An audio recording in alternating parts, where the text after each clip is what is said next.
Mr. Bohr, what are you doing? Throwing paper airplanes! I just made them!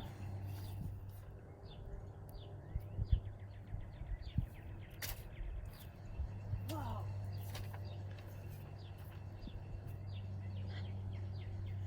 Wow, how cool. I bet you didn't know that I know how to make paper airplanes, and I love flying them. They're so fun. Watch this guy. He's going on an adventure, just like we do. On adventures. Just like rereading to learn more about a character, you learned a little detail about Mr. Bohr today that I love making paper airplanes. So if you are interested in creating your own, I'm going to show you how. The first airplane that I'm going to show you is the one that has kind of that flat head nose to it. That one, my dad taught me how to make. So you start with a standard 8.5 by 11 sheet of paper, and you fold it this way, lining up. So you fold like that, and then open it back up and do the same thing the other way. So now I'm going to fold it this way. Now you might have to replay this to really find out how I did it. Okay, so there's that. Then once you have this I feel like is the trickiest part. So once I have this folded and I've got like this crisscross X pattern, at the X, I'm going to try to make the point of my airplane. So do you see how that's the point part? This I feel like is one of the trickiest parts because I'm kind of folding these guys in and these guys out. Yeah, it's a little tricky, so it looks like this as you're folding it.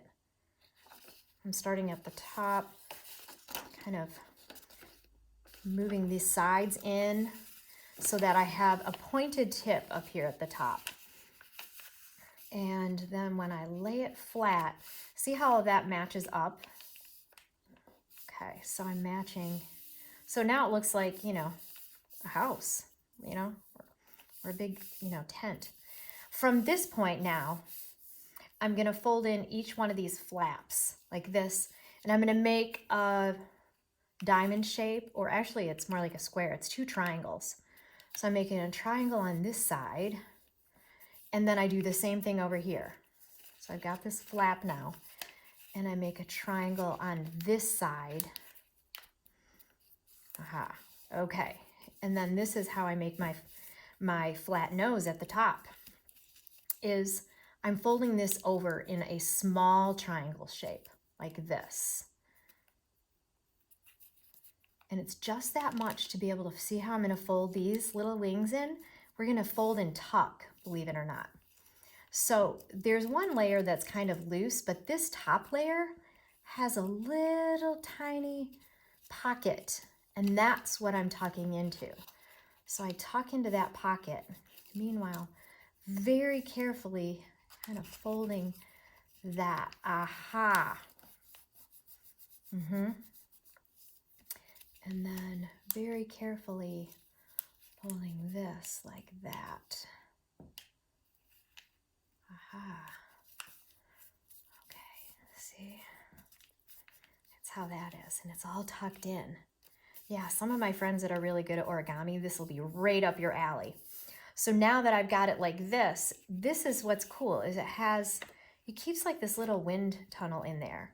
And then I flip it over, and these flaps help with steering and guiding and catching air. So I fold it down, but then I flip it back up. And I do the same thing over here, probably about a 1/2 inch. Little flap over here, and voila.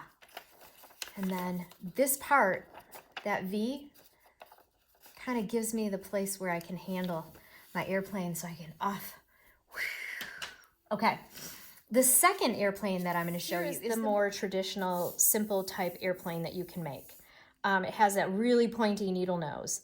And we're going to stay really symmetrical with this one. That means having a center line of symmetry. So the very first thing I'm doing with my standard 8.5 by 11 sheet of paper is folding it in half. So I try to keep that all lined up. There we go. and then I open it back up, and I'm gonna fold in. So I'm folding in here like this. I fold this side. I'm trying to keep it really pointy. And I'm just folding a triangle corner. I'm folding the corner in towards center. There's a triangle here. And then I'm folding this triangle in towards center. Again, do the same thing to both sides. That's keeping things symmetrical. Sweet. Okay, and once I have that, then I can start folding in even more. Watch this. So I'm taking that, I'm folding in toward the center. And it's like a really, really obtuse triangle here. And then same with this side. I'm folding again, keeping that point, folding in towards center. So I'm folding another long, skinny triangle on this side. Okay, keeping my point at the nose and smoothing that out all the way down. There we go. And then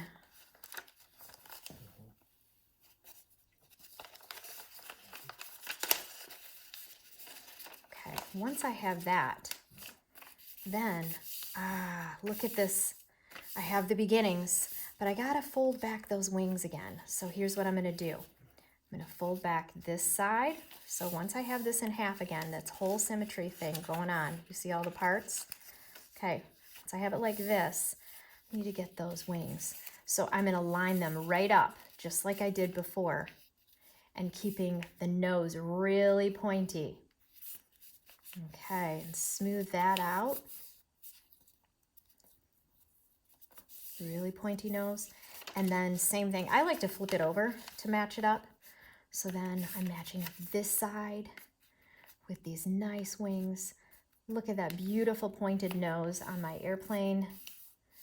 And then when I open up, this is the part that I'm able to hold on to. Here's what the top looks like. And then this is my bottom part that I'm holding on to for an amazing zoom fly. Woo, that was fun, right? Being outside. You got to see me, and my favorite thing is folding up some paper airplanes. I bet that's a detail that maybe perhaps you didn't know about me. And now you know that my dad taught me how to make this kind of airplane. This is a more traditional airplane.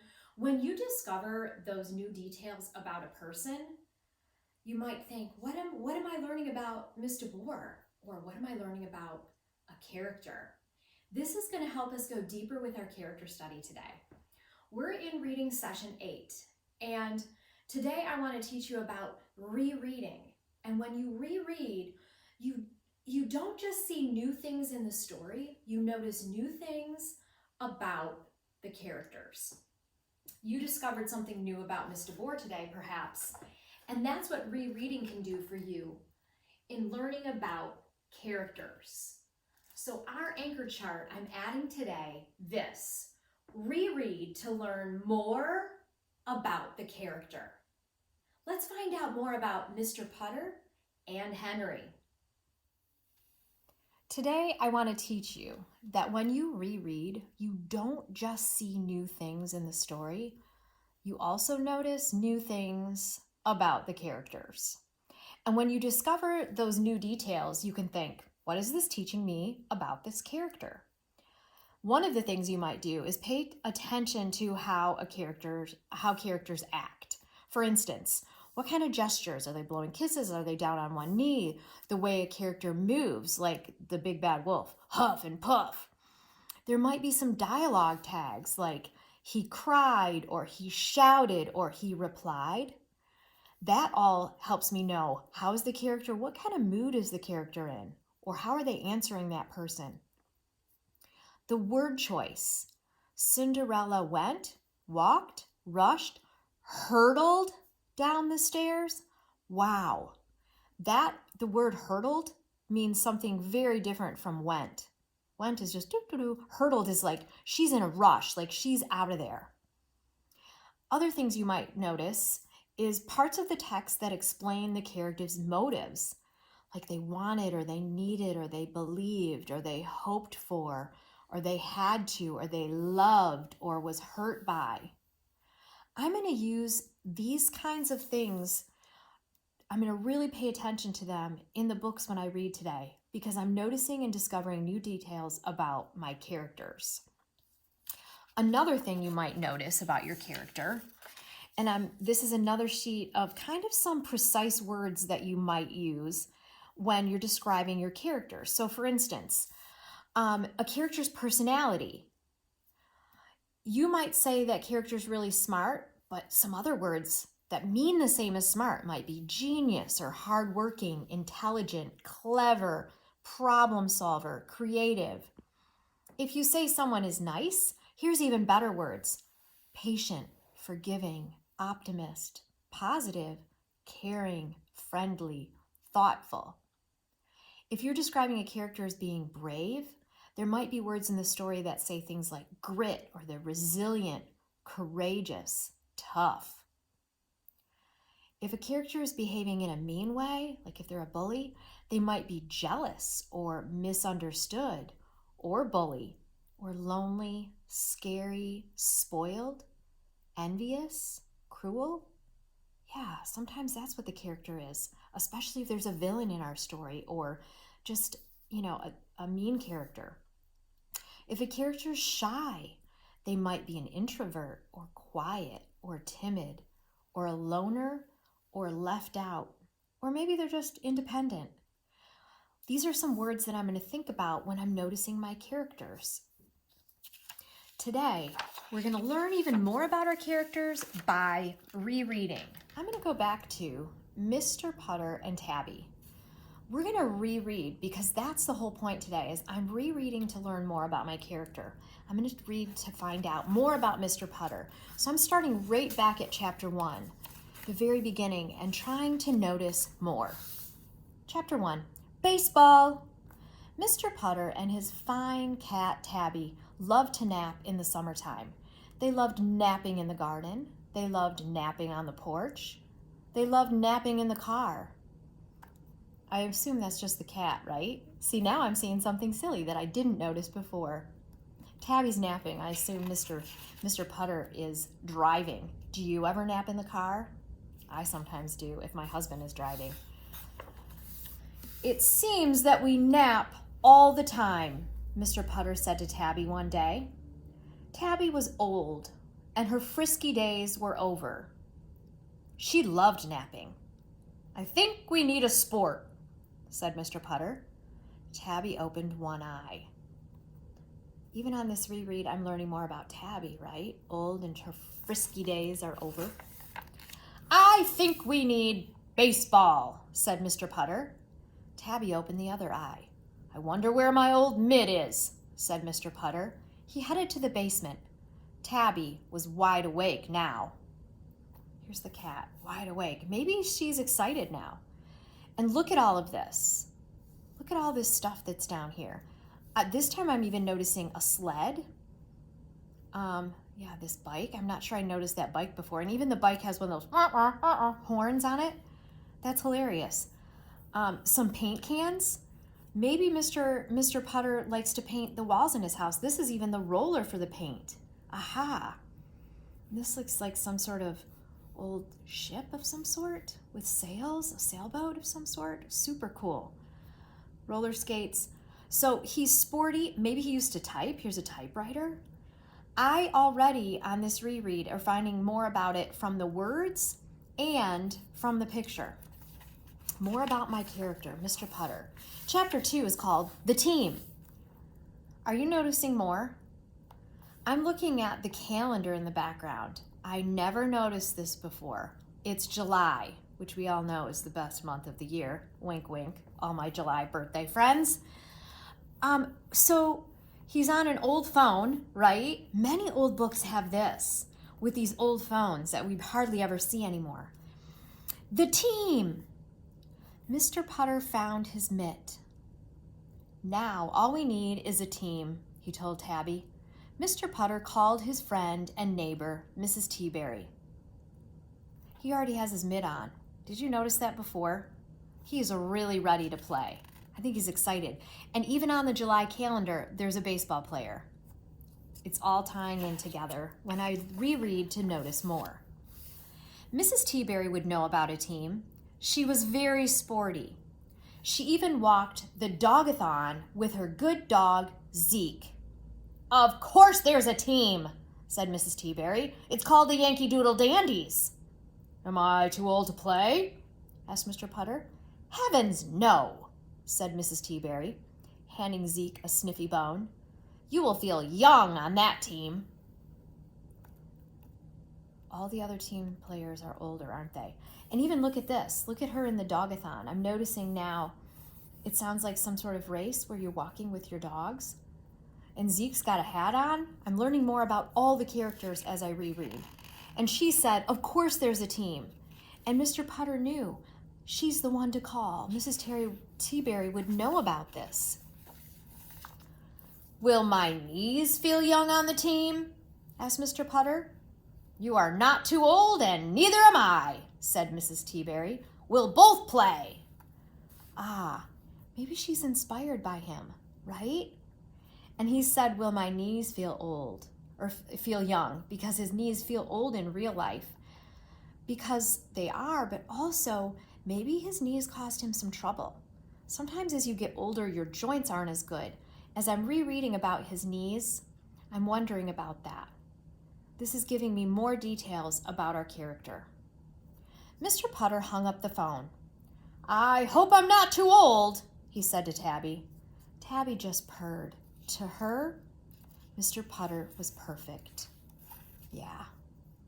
I also know more about the relationship here. Tabby just loves her owner, Mr. Putter. I'm going to do that same thing, noticing some details in Henry and Mudge. But this time, one of the things I'm going to keep in mind is about rereading. So here's the deal. One of my wonderings is this. Reasons to reread, right? Here's some reasons why I reread. I might read to figure out tricky words. Does that look right? Does that make sense? Remember how we do a triple check? I might read to make my voice sound smooth. If I misread something and I read it again, I can smooth it all out, right? And I might reread to find parts to share with a reading partner. And today, we're rereading to learn more about characters. That's our work today. One of the things you might do as you reread is use these thoughts. This is important because this got me thinking. Or one thing I notice is. So we're rereading to notice more. And I am going to use some sticky notes to help me with this thinking. So for instance, if I find something important when I'm reading Henry and Mudge, I might put a star on that page, and I might even write why it's important.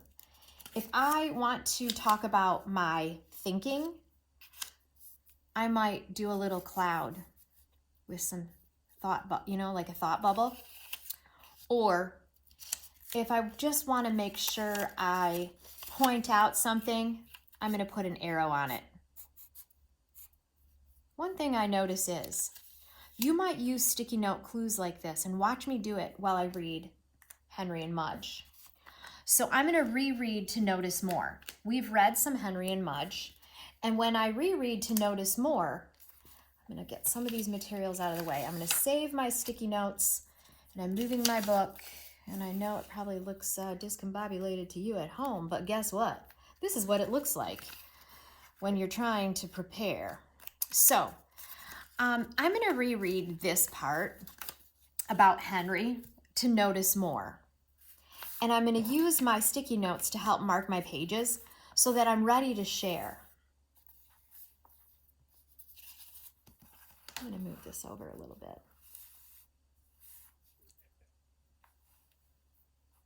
Okay, so Henry used to walk to school alone. He used to worry about tornadoes, ghosts, biting dogs, and bullies. Remember when I wrote about Henry's likes and dislikes? These were some things that he worries about and he doesn't like. He walked as fast as he could. He looked straight ahead. He never looked back. But now, he walked to school with Mudge. So I'm putting this here because I'm noticing that he used to be alone and now he has Mudge. I kind of forgot about that. He used to be alone. And now when he walked, he thought about vanilla ice cream, rain, rocks, and good dreams. He walked to school, but not too fast. He walked to school and sometimes backward. He walked to school and patted Mudge's big head, happy. I never noticed this before. He walked to school and sometimes backward. I'm going to mark that and wonder, like, is Henry silly? I didn't know he could walk backwards. I think that's kind of silly. But I guess when you have your dog guiding you, it works just fine. Mudge. Mudge loved Henry's room. He loved the dirty socks. He loved the stuffed bear. He loved the fish tank, but mostly he loved Henry's bed. What? Mudge loves Henry's bed because in Henry's bed was Henry. Mudge loved to climb in with Henry. Then he loved to smell him. He smelled his lemon hair. He smelled his milky mouth. He smelled his soapy ears. He smelled his chocolate fingers. So I'm learning something new here. And this is important because, remember, the star means important. Mudge loves Henry's bed and smelling him.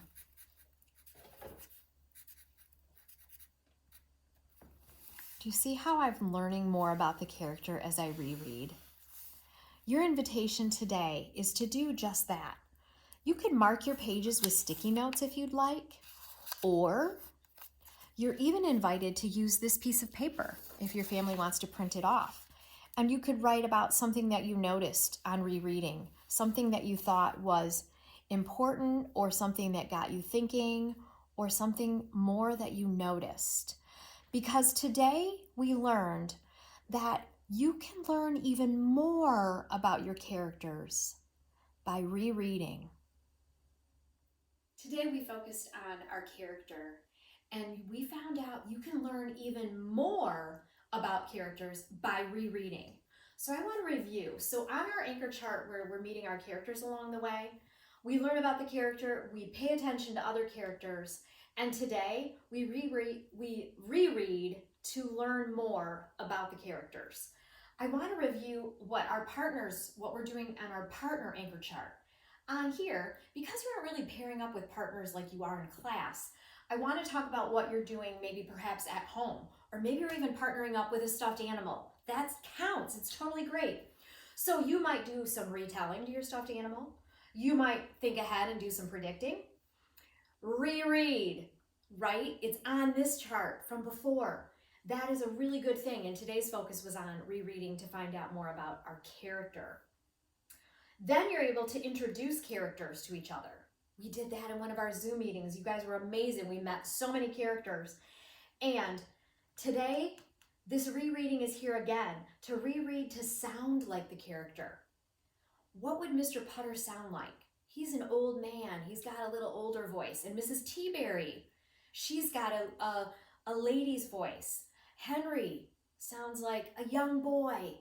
So that kind of stuff is what we're going to focus on in our reread as well, is sounding like our character, because today we found out you can learn even more about your characters by rereading.